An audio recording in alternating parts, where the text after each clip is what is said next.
button. And I'm going to welcome our panel members to the screen here so we can get to know them a little bit better, as well as learn about this innovative technology that they have launched. So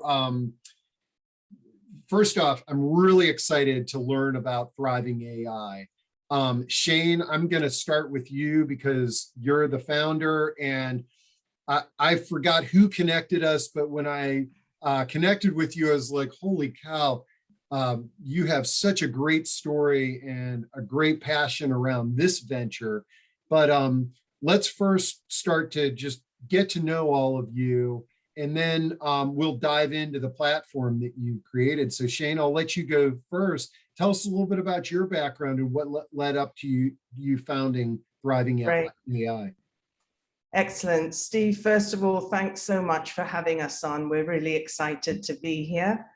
I myself, Steve, I'm a physiotherapist, a physical therapist, and I spent 10 years owning and operating physio clinics across 4 continents, and then had the opportunity to go out to help in the developing world and went out to Afghanistan for 15 years. Where I used technology for social good. So I built telemedicine in 2006 and 2007, brought M-Pesa, the mobile money platform for financial inclusion, did things like e-learning and market prices for farmers.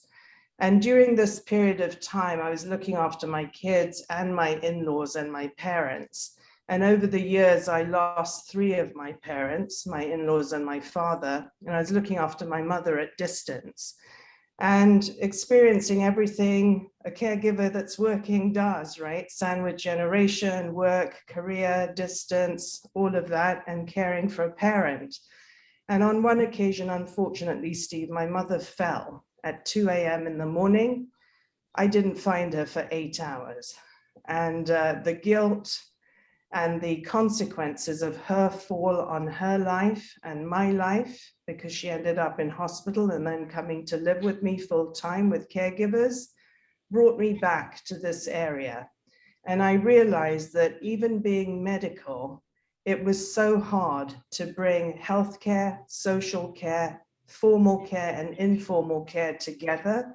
And very often what we call the thriver, the person being looked after, didn't have a voice or dignity.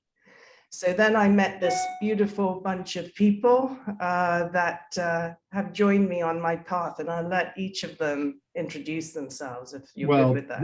That's great. And I tell you what, I'd love to have you back just for a conversation about your other ventures. And my heart goes out to you because I'm assuming that you know a lot of people that are involved in the transition of government in Afghanistan now, and I hope that my heart goes out to you. So and I see it's dark outside your window. Where are you now? I know you're always globetrotting. Exactly. I live between Dubai, London, and Boston, and tonight I'm in Dubai. Okay, so it's 8 p.m. here. All right. Well, let's jump into the rest of your team, and I'll hear LJ. Your mic is off. I'll let you go first, and then we'll meet Lila and Nermana. Hello, everyone. LJ Nelson. I am from Detroit. I am in Detroit, right outside of Detroit right now. So it is 12 o'clock on your time, Eastern Standard. I actually do not, unlike Shain, I do not have a background in medical at all. My background is actually in industrial sector. So I've been in sales and consulting for the last 17 years out of college. And the reason how I got connected with Shain, back in October, is that last year, my parents both became ill with cancer, and they both actually passed away a week later. And in that process, my mother was my father's main caregiver, and she had experience. She was a nurse by trade and kind of worked her way up in her career, but she was my father's main caregiver. And when she got sick, it thrust our family into essentially a disarray because we didn't know how to handle their care. So my wife and I jumped in, and my sister and her husband. And over the course of about 6 months, we had to coordinate all of their care, all of their appointments, the feeding, the changing, everything. And after they passed away, unfortunately, it kind of shed some light onto me. And I started to rethink my career and the work that I was doing. And I wanted to focus on the aging sector and kind of get out of the industrial sector because I felt a connection. I had a vested interest and emotional connection to it. Long story short, through that idea and change, I met Shain along the way. I won't bore you with all the details, but I met Shain along the way. And I was totally moved it was from our first conversation. I was totally moved by her story and her passion. And I've been on the ride ever since with her. I love it. Yeah. All right. That's great. LJ and Lila, you want to, did I pronounce you? Hello, everyone. Currently in my time zone is 6 p.m. just to share my current time. So I joined the team actually through the app.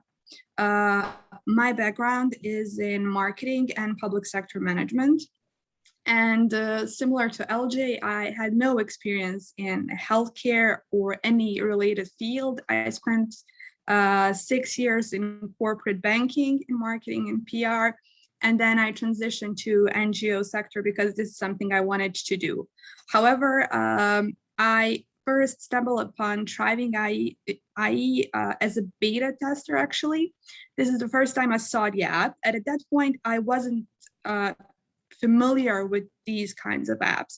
So I have an older father, and currently I am his informal caregiver. So I wanted to try it out, and I really liked a lot of the features, and I kind of stuck and gave some of my feedback, and eventually I joined as a social media and SEO person. So I'm really excited about tonight, and also I'm really excited with my team members. I never had an opportunity to work in such a diverse team that we're working from 3 different continents. So it's really it was a great experience for me so far. So that's something I'll share for the beginning. And where are you located at 6 a.m.? Where are you? I am running on Central European time, and currently I'm in Bosnia. Oh, and wow. Herzegovina. Okay. Well, Yeah. Also, I've never done one of these discussions with such a geographically diverse panel, so this is great. Well, Nermana, we're going to finish with you, and I think you've got the demo as well. So tell us a little bit about your background, and then we'll dive into learning about Thriving AI. Yeah, sure. So I am same like Shain in UAE. She's in Dubai, I'm in Abu Dhabi, but we are just 1 hour away from each other. My background is in FMCG, but since I was always like in love in technology and how technology can help us improve our lives, I kind of switched my career a couple of years ago to this tech industry. And since then, I'm working as a product manager. When I met Shain, I love the idea about thriving because I'm actually caring about my grandparents on a distance, and caring for your loved ones on a distance is not that easy. So building something that can help a community, or in the long run, my grandparents as well, is such an amazing feeling. And that's why I'm here today as well. Great. All right. Well, what a cool team. And like I said, I mean, the fact we're all spread all over the planet is just speaking to the value of technology. Let's dive into this platform. And I'm going to remind our audience that if you've got questions, go ahead and type them in, and let's learn about what this is doing. And I'm going to drop behind the curtain here to give you guys more room on the screen. Sure. So can you guys see my screen? Yep. Okay, great. So before getting into the app itself, I would love just to give a couple of brief information. The app itself is available on the App Store and Google Play as well, and it's adjustable to different kind of screens. So Whether our users want to use it on their phone or a tablet, it's just a matter of their choice. So the whole idea about the app was to create one place where Thriver can thrive. So we tried our level best to bring everything that can kind of help Thriver on their daily basis. And the whole idea was to create a safe circle of care where Thriver is going to feel safe and where Thriver will actually thrive. So in each circle, there are different kind of roles, and according to the roles, there are different permissions. As you can see on my screen, we are in Masha's circle, and this is my Thriver that I'm presenting you today. It's Masha Hand. We will see how the screen looks like for Masha, and we will also see how the screen looks like for a nurse practitioner, Olga. So let's dig in Masha's circle. On the top, you can see who is part of Masha's circle, and it is Tim, who is Masha's son. It is Selma, who is Masha's daughter, Emily, granddaughter. It is her best friend, Maria, and it is her neighbor, LJ, who is actually there whenever she needs him. And just by simple tap on his face, on his image, she can start either a chat or a call or a video with him. So LJ, let's get on a call.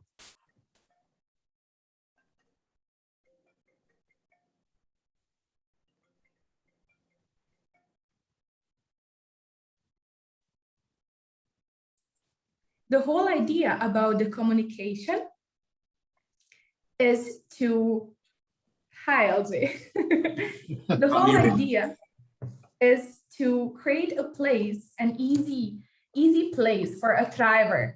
So just by simple tap on the face of everybody, on anybody in their circle, they can get in touch and they can communicate and do whatever they want to do. Down below is the place for the engagement. So Thriver can either do the chat can be one-to-one, or it can be a group chat. So as you can see, my Thriver, Masha, has been communicating with Heather, Maria, Olga, and Selma, and she has created one chat called Family, where she shared all of her love for her circle. If I tab on photos, I access all the photos that her circle members have been sharing. And for example, this morning, Tim has shared one photo of Masha from the garden where they were enjoying their morning coffee. Just by simple tap on the icon, I can share any new image in my circle as well. Also, I can add comments, I can add emojis, and by doing so, I can make my whole circle engage and interact even more. Down below, we see the news, we see shop, and two new things that are coming, and those are learning journeys, and those are skill swap. Let's open the shop and see what's happening over here.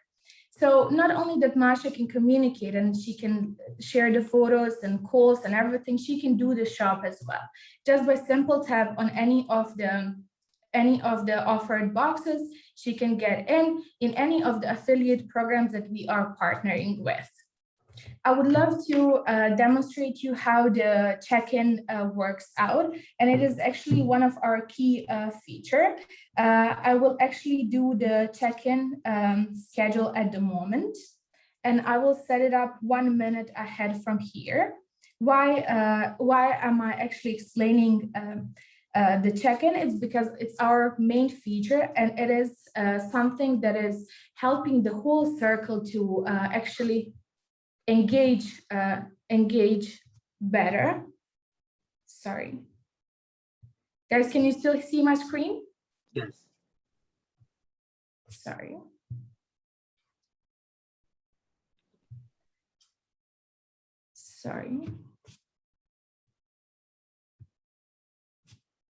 Okay, sorry. Let me just set up the check-in. I would love to demonstrate it in a person. So I will set it up at, for my time, at, okay, at 8.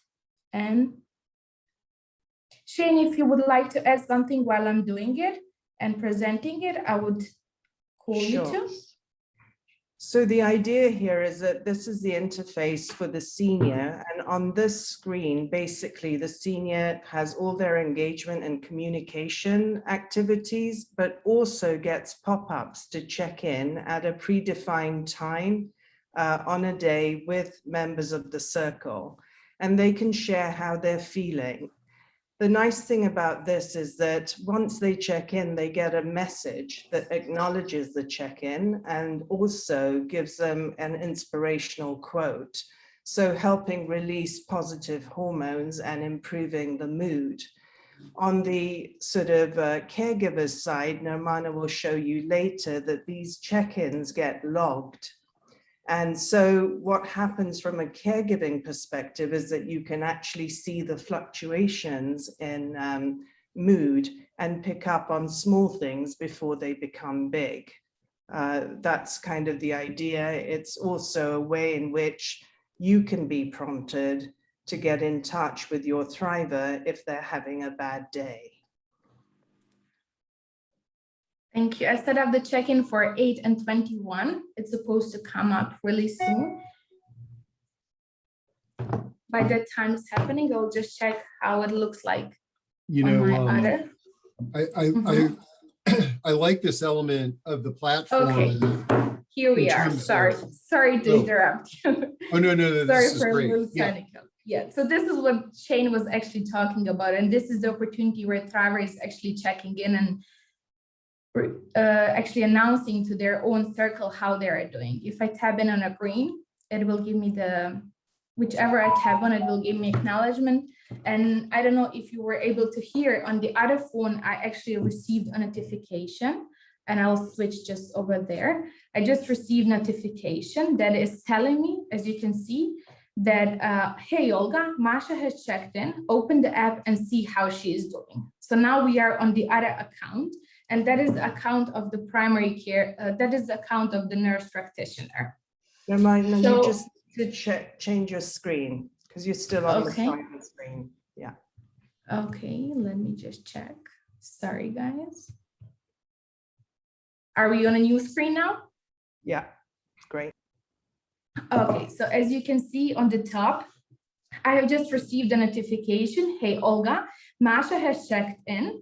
And for me, who is now a professional nurse practitioner, it is a really important information. As you can see, my screen looks a little bit different because I'm caring for more than one thriver. So I'm caring for Karim, I'm caring for Nurbanu, Tim, Masha, Spencer, Marlon, and Anna. For me, as a nurse practitioner, it is really important to see when the thriver checked in last time and how did they check in. As you can see under Masha, I can see that she checked in green just a moment ago. And for me, it's an indicator that maybe my Masha doesn't need that much of my attention at the moment, but maybe some other thriver needs it. So for example, Marlon, who checked in red a day ago, may need more of my attention at the moment. On the top of my screen, I also have the easy access to any of the calls or a chat or whatever I want. Let's dig in on one circle, in one thriver circle from a nurse practitioner perspective.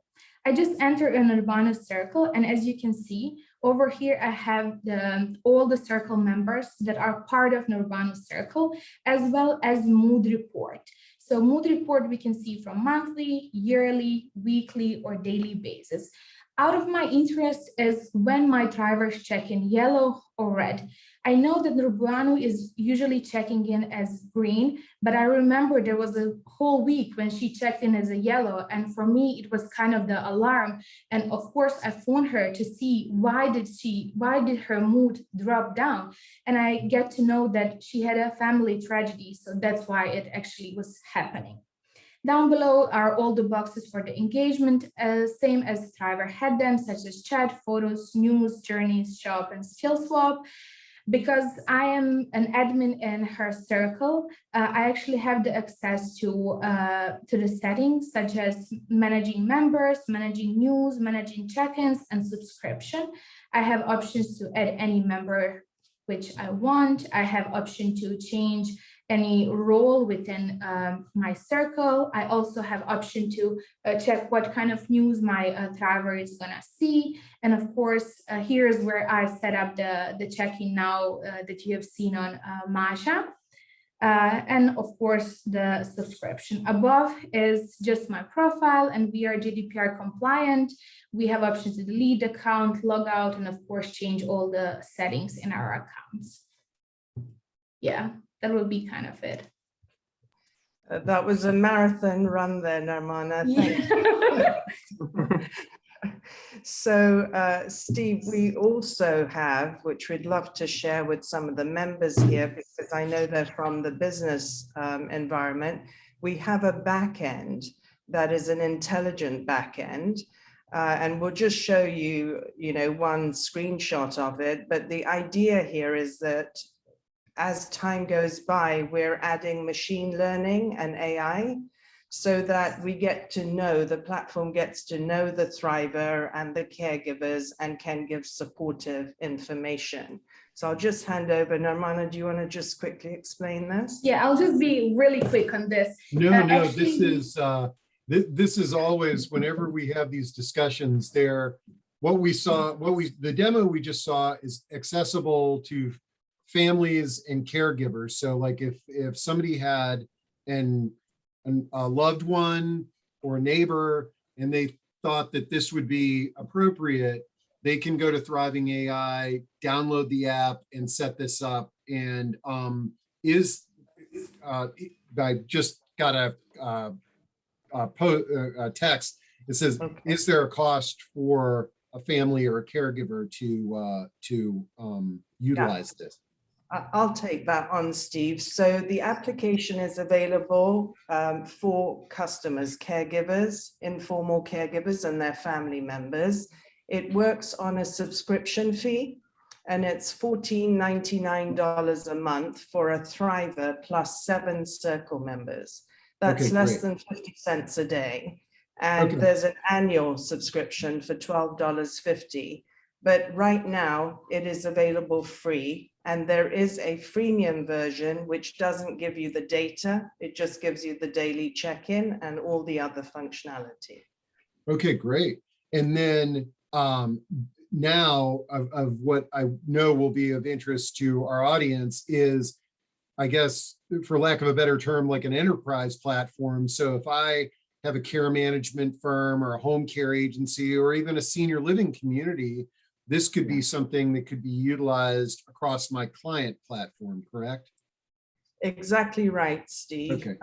The idea here is to get engagement. When we were doing our discovery sessions, we talked to people in all kinds of living facilities, residential, care homes, skilled nursing facilities, and some of them were beautiful, and people always said that the care was exceptional, but they were still lonely for their family.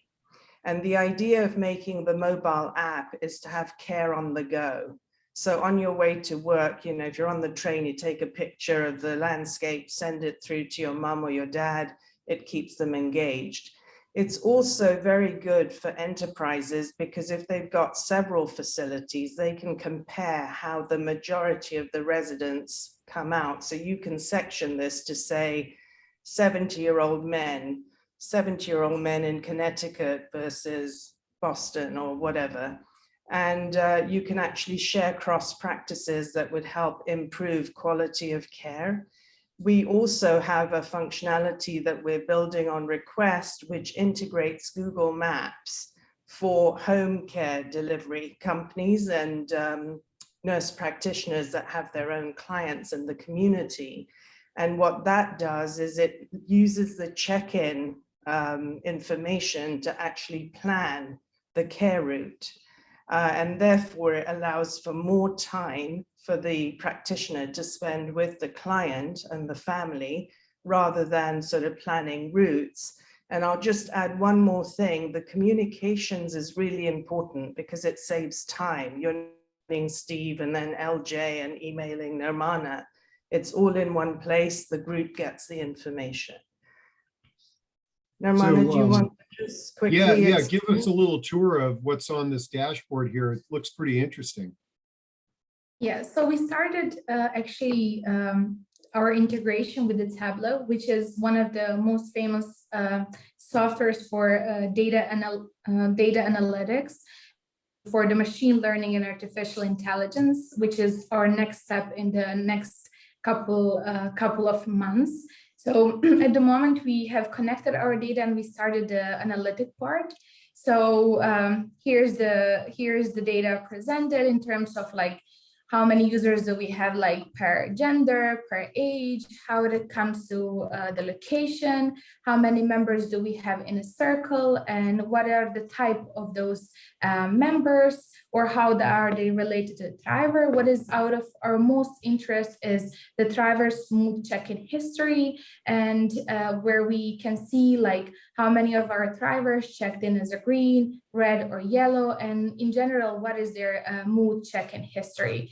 The whole idea to having the Tableau is having the option to do different kind of filters, different kind of comparisons. So for example, if I choose Nermana here as well, I will specifically see the data for her. So if we are talking about care home or any other of our clients, they would be able to select or filter certain branches or certain locations, or just say, okay, show me how the Thrivers, which are only males and living in Boston and who are above 81 years old doing, or show me how this nurse practitioner in this region is doing, or how her Thrivers are doing. So by just applying simple filters, we can now see the data specifically for one Thriver. Steve, I'll just add that this is very role-based, so we're very cautious about data privacy. The data we've shared today is from people that have agreed to have it shared. But if you're a business, you would only have access to your data, and within that business, it would be anonymized unless that person has access to that data. Great. Yeah, I'm glad you said that. To point that out. Yeah, no, I knew that you would be anonymous data here. I love this. You know, there's a little company that a friend of mine works for that uses a similar system very successfully, and that's Amazon. A friend of mine is in a leadership team at Amazon, and he was describing to me an amazing sort of HR platform that they use over there, where all the employees, when they open up their computer every morning to go to work, it prompts them with a question of some sort. And I was blown away by this, because so often, whether it be we go in for a physical or we're talking to HR about, you know, our annual employee survey, we are only looking at one day and our mood in that time. And the value of this sort of daily check-in that's very easy to do, and it's very broad. You know, this may, to some people, may seem simplistic, but it's easy. That thing pops up on your screen. Yeah, I'm not feeling that good today. I'm feeling better today, or whatever. It's being able to look at that data over time. We can really begin to uncover things. And so one of the things that was interesting when I talked to my friend at Amazon about that, and I could see how this would apply here too, is I said, oh, wow, that's great. So you're really getting to see your employees over a period of time. That's fantastic. He said, well, there's something different about this. So for example, a manager, like, and this is what's important for the home care agencies. The problem is not always the employee or the older adult. It could be that you can spot trends that when a caregiver is working across the board with your clients, that their mood is not what it is with another caregiver. And so this is fascinating, and this is great that you're bringing this technology. I mean, it was really interesting for us during the discovery phase, because when we got patients to use it, or clients to use it. Of course, you'll always have that number of people that say, oh, I'm too proud, I don't want to tell my daughter how I'm doing. And that's okay. Then you just agree that it's always going to be green unless he needs help and he's going to tap a yellow. But predominantly what we found was 8 out of 10 people after a while just honestly tapped how they felt, because they didn't think about it. They just thought, how am I feeling? And, you know, we have some really interesting stuff coming up around sort of watching hydration and pain and doing a deeper dive into the mood. And all that sort of coming along the roadmap. I think what is so interesting is what we're doing next in the next 6 months is integrating non-intrusive IoT, so plugs and bulbs. So you map a daily routine, and if there's a change in that routine, it flags up. And the nice thing about that is we can monitor mobility and exercise.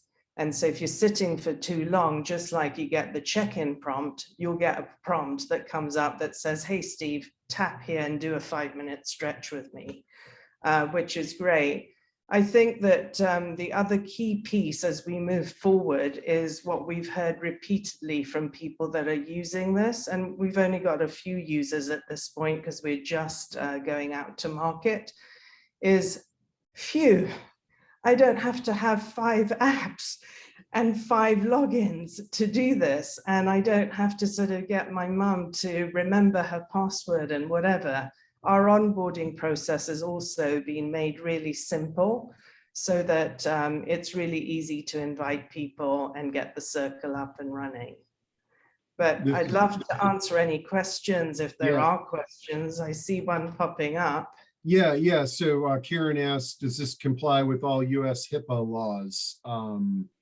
That's a great question, Karen. The app is GDPR compliant and it's encrypted.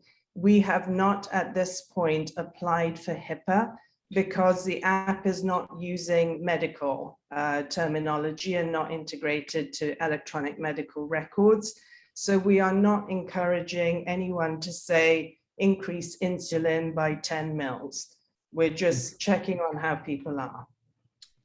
Great, yeah. And then, and also I pulled your website up on the screen and it says join our beta testing program. So this is a great opportunity for our audience, whether you've got loved ones or if you're a provider, to team up with Thriving AI, because it sounds like you've had this has been through some testing and a user group, and now you're looking at your next group of users. It's a great opportunity to be on the ground floor of doing something and provide input. Absolutely. I think we believe that user input from all levels is really important. And so if you're an organization that wants to make this better, please, we would love to, and reach out to us by email, through the website, or we'll just type in our emails if we can. And Shain, our audience is always really alert to everything that we say. And I guess you had mentioned hydration. How would you monitor hydration? So we're on the search, Steve. A very long time ago, I met somebody in Ireland that had created a patch. And at that time, I was working for a family office that did healthcare for blue-collar workers in the Middle East who work in extreme heat and don't drink and then have to have IVs and whatever. And I'm on the lookout. If anyone knows, I'm looking for some kind of a skin patch technology that can actually measure hydration, because as you know, when old people don't drink enough, it affects their balance, their memory, and a whole bunch of other things. I love it. You know, because we've got such an international panel here, I don't want to shift the conversation around Thriving AI, but I think one of the fascinating things is that this is a product that has a very global perspective, as opposed to, you know, a lot of the products that we've featured on here are launched in the US and maybe launched in the mid-Atlantic. I'm curious on your all's international insights on aging in general, in terms of in your travels, have you seen any unique aspects to like how elders are cared for and viewed in Dubai as compared to the US? Yeah, that's a great question, Steve, because there are cultural differences. I mean, aging is a global problem. The product was designed to be utilized globally because now the world is global. Kids are working miles and miles away and continents away. So everyone can be involved in care. But culturally, obviously, Indian, Pakistani, Middle Eastern culture is such that family looks after their older people. But what has happened over the last sort of 5 to 10 years is that modern technology has evolved and cultures have evolved. Houses have got smaller, people are moving out, living independently. And so in these cultural settings, whilst there is a lot of family input, there is also a lot of pent up resentment because of the competing things that people want to do in life. And so what we found was in talking to people, people wanted tools like this because they inherently care for their parents and grandparents. But today the opportunities are so global and they don't want to be limited in that. So I think that, you know, going forward, I don't know, maybe we're a little bit ahead of ourselves, but I do think that going forward, this is going to resonate. And maybe tonight for a lot of people, they saw the Thrivers screen, they saw the caregivers screen, they saw the dashboard. It sounded a bit too high tech, but we have focused on simplicity. And these are being tested by older people of all ages. You know, I think that's one of the challenges tech developers face, is that we have the capacity to make things so small and cram so much into our phones and our devices that oftentimes we're utilizing the complex aspect of it, but making it difficult. And early in the pandemic, there was we had a provider on here that created a phone that people with dementia could use. And they basically stripped everything off the phone so that literally it was just like 2 buttons, you know, that you would press.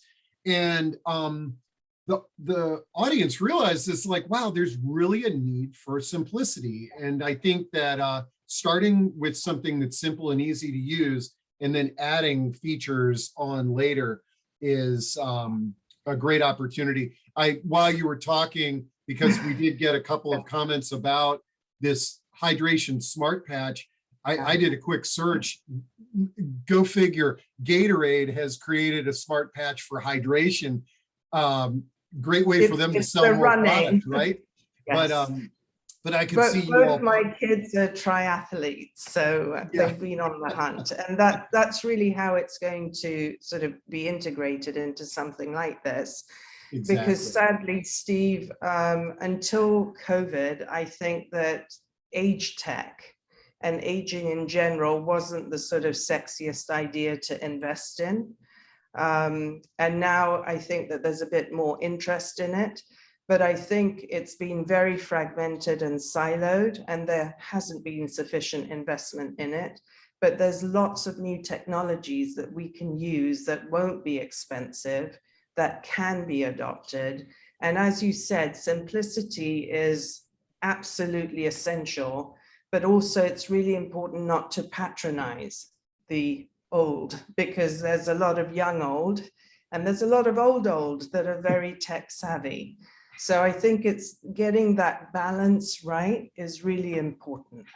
Yeah, and I really appreciate the language that you're using in terms of your users and calling them thrivers is a great way to sort of break out of that stigma aspect that so many products have. Somebody on that line, somebody has a comment here. cultural differences, aging, families taking care of older members, but also family members do not want to be limited in being willing to care affecting their changes in their lives. The complex aspect of technology, making it more difficult to get benefits, need for greater simplicity. I know I kind of botched that statement there. No, but you know, I did a webinar for Bank of America that support sort of advocacy rights. And when I finished, one of the senior executives said, "Oh my gosh, I don't have to go through 6 steps to do a Zoom call with my mom anymore." You know, and that's really what it is, right? Trying to make it simple and easy, and it's for everybody. I need glasses. I need bigger text. You know, it's not because I'm old. It's just natural progression of life. So good design principles are really what we use. And the interesting note about Thriver is that, you know, the people that we tested it with loved it. And then we went with Thriver because we are asked for this for kidney dialysis, for mental health, for cancer care, for adult disability. There's a whole variety, and we're not kind of saying, oh, it's only for older adults. It's for caregiving. It's for support. Exactly. I love it. Yeah. I mean, imagine if this iPhone came out and they called it the senior phone. Nobody would want this phone, but because it's universal, because we can all benefit from this product. And I love that aspect to your product design is that, yes, there are verticals that can benefit from this. And actually, as I was thinking about it, it's sort of like you could see where an app like this could be used in a family together through their entire lifespan. You know, like that everybody's part of it, and it's just everybody's checking there. It's almost like WhatsApp. Everybody's using this as their tool, so that as they grow older or have, you know, mobility issues or what have you, boom, it's there. It's not like, oh, I got a great thing for you because now you are in a certain population segment. Well, this You're is great. absolutely right, Steve. And I think for us, our 3 main pillars are quality, affordability, and accessibility. So, you know, when we did our pricing tests, there were people that would pay $50, people that would pay $35. We went with a price point that would help us be sustainable, but would make it accessible. And just to reiterate, because I know whenever we talk about prices, Shain has shared sort of their pricing scheme, but at this point in time, if you're interested in utilizing this, there is no charge. And then if you're an organization, definitely reach out to them, because I could see where some of the organizations in our network could, this could be an interesting thing that you could provide to your clients, but then also you can be on the ground floor as they develop this more. So this is great. Well, I think I got through most of the questions, and that's always scary when I say that because another one pops up. But I just let people know that, and then I'll say to all of you, if you want to wrap up with any sort of closing statements, as I know you all have another meeting immediately following this.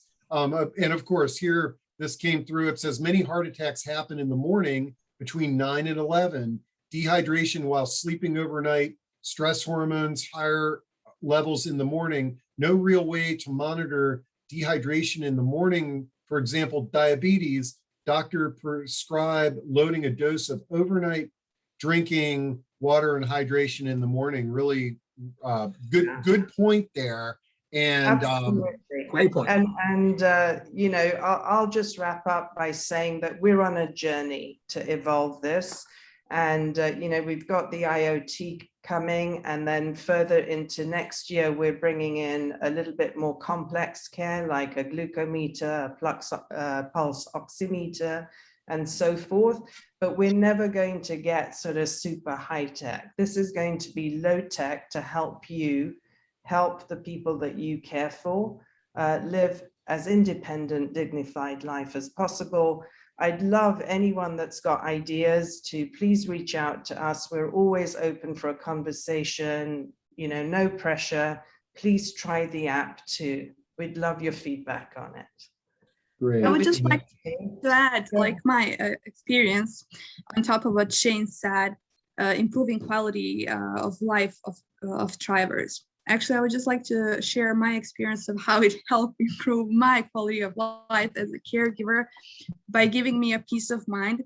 So if any of our attendees or people here have cared for someone with a chronic illness, they know how important and how, in a way, it sounds bad, but demanding and draining it is to constantly have to check up with the same questions every day. And then you get really frightened and scared if you don't get a reply, if your parents don't answer your phone and you don't know what's happening, if you have to go. This happened to me so many times that I have to go on a trip and I'm just like checking in and my father is not answering. And then I'm in a state of complete like panic. Should I go and check? Because a lot of things happened, a lot of falls, as others said, a lot of becoming unconscious, etc. So for me, actually, this check-in option kind of improves also the I wouldn't say dynamic, but the communicational aspect, because it's not like interrogation every morning. Did you drink your water? Are you feeling good? Like these are the reminders.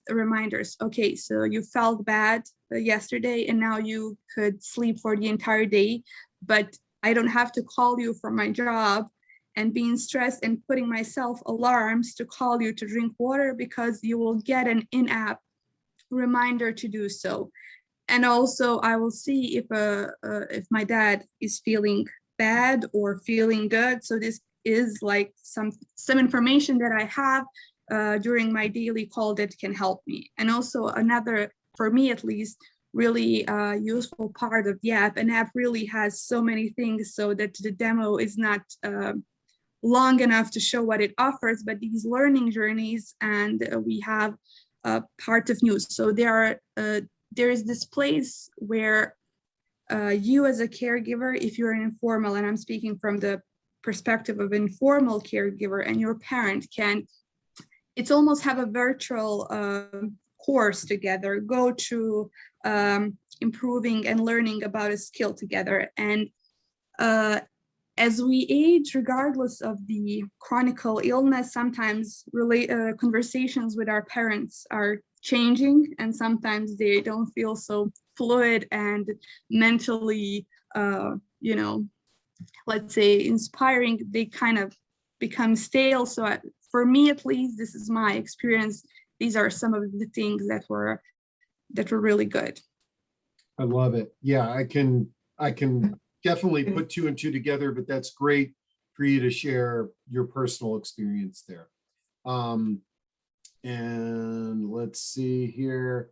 LJ, such an inspirational story about your parents. Are you willing to share more? For example, your parents' ages and why they passed away so close to each other. Hope this is not too emotional for you. No, it's not too emotional. I deal with it every day. I was very close to my parents, but I also believe their spirit and that story led me here as well too. So I find comfort and celebration in that as well. So my mother passed away from ovarian cancer, and my dad had prostate cancer, but he actually had multiple cancers throughout over, of course, about 7 years. And so my mother passed away on a Saturday, and my entire family was around her. We were actually praying with her, and my children were there. My sister was there. We had her favorite gospel music playing, and she actually passed away. I didn't pronounce her dead, but I checked her pulse and she was gone, right? And my dad was in the room, and we left him out of respect. We left my dad there just to kind of like have his moment alone. And he was in there for an hour. I kept checking on him, and he's like, I'm fine. And then finally he called me in the room, and I wheeled him back to his room. And then we just started the process of like getting, the house ready and stuff for them to take her body. And then we actually were having my mother's funeral, and my dad the next morning. Well, actually, no. So back. I said that was Saturday. Monday morning, I have to go check on my dad because he's in the house, and my dad was bedbound. So I do my normal check. My sister and I over there, and I took my computer, the computer that I'm talking to you guys on right now. I took my computer to do some work, and I was waiting for his nurse practitioner to come, and she came, and I thought it was going to be in and out appointment. She'll come in, she'll check on him, and then I'll leave. And she came back to where I was sitting and said, "Your dad doesn't sound well." And apparently they said that he was battling pneumonia. And she said, "Your dad, this is the worst I've seen him sound since I've been with him. You probably should take him to the emergency room," right? So I go to the back room, I load him up in his chair, I get him dressed, I take him to the emergency room, and he never came back home. And then that week, my mother, we had her funeral. And at my mother's funeral, my dad wasn't there because he was in the hospital. We got a call that they were moving him to hospice care, and we should come up there, immediately. But we were at my mother's funeral, and then we left after the funeral and went to go see my dad. And then over the next few days, it just kind of faded out. And I'm pretty sure if you knew their relationship, my dad was ready to go. He kind of we gave both of them, I won't say permission, but your family, they wait for you, right? And they want to know that you're okay. So we told him that we will be okay, and we'll have strength as a family, and we'll get through this, my sister and I. And then he left. We got the call that he was going to, and it was just like that. They were gone. And like I said, I deal with it constantly, but I also find strength and know that that led me here, and this purposeful work that needs to be done. So that's a great question. Thank you. Yeah, and I really appreciate you sharing that, because these are stories that we need to be more comfortable in sharing with folks. So often we tend to internalize it and don't want to talk about death and end of life issues. And it's so helpful when we hear your stories because and others, because we can reflect on how we want to and our lives to end and how we want our families to respond. I think so often it happens and your family is just making assumptions because a conversation didn't occur. But that's, well, can I say one more piece? So absolutely. The good thing about it is that my mother was a consummate planner, right? So she had everything. It was essentially a checklist of things that we needed to do and check on this. And it was just, my sister and I were just going down the line. Okay, we got to call this person. We got to do this. We got to do this. And then it occurred to me, like when I met Shain, and when I met Shain, I was actually in the process of trying to formulate my own company to kind of help with some of the things that I saw during this process. So just around caregiving and all the other things that my mother helped us with. And then I realized I turned 40 this year, is that it occurred to me. I said, a lot of the people that I grew up with and a lot of my friends, they're going to need my help to walk through this, because I just happen to be one of the first people who lost their parents, right? But I have a lot of friends whose parents are still here, and now they're like, what do you do now? I didn't think about planning. I never even broached that discussion with my parents about what to do or what they wanted to do. I said, now you got to do it, right? This is the time before they get sick and they can't tell you. So if anything, that was a huge learning for me that I can share with others. Well, your mom is a good example. Most people don't plan and don't communicate. So that's great. Yeah. Well, this is one of the things, and wow, what an amazing grace-filled story. So strong of a gift, life's evergreen, everlasting circle of life. Well, this is what I love about these discussions is that, we learned about this very innovative platform that you all are developing, but then we go down the path of very important end-of-life discussions and planning. It's great. I really appreciate our audience being involved and you all taking your time all over the world to share this resource. And we're really excited to have you back on to hear what future developments occur with Thriving AI. Terrific. Thank you so much, Steve, from the whole team. You bet, guys. And thank you to all the listeners. Talk to you all soon. Okay. Bye-bye.